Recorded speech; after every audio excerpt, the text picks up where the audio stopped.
আসসালামু আলাইকুম। আর আজকে তুলে ধরব আমাদের প্রিয় নবীজি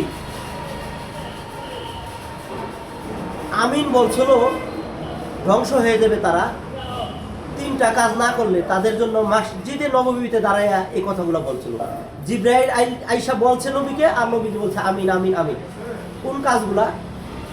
এক নম্বরে হলো ভাই, যারা আজকে স্ত্রীর কথায় পিতামাতাকে বৃদ্ধাশ্রমে পর্যন্ত রাখতে বাধ্য হই, ওই সমস্ত লোকদের বেলায় আমাদের প্রিয় নবীজি জিব্রাইল আইসা বলল, পিতামাতা থাকা সত্ত্বেও অবস্থায় যারা পিতামাতার মন খুশি করতে পারল না, পিতামাতার থেকে নিজের গুণাকে মাফ করাইতে পারলো না, পিতামাতাকে খুশি করাইতে পারলো না, ওই সমস্ত ব্যক্তি ধ্বংস হোক।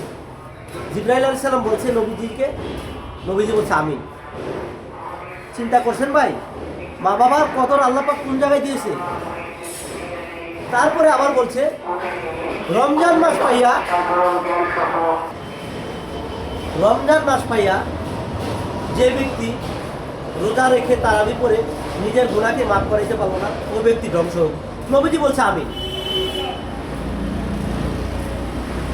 আরেকটা বলেছে নবীজি, আপনার নাম শোনার পরেও যে ব্যক্তি বলল না সাল্লাল্লাহু আলাইহি ওয়াসাল্লাম, সেই ব্যক্তিও ধ্বংস হোক।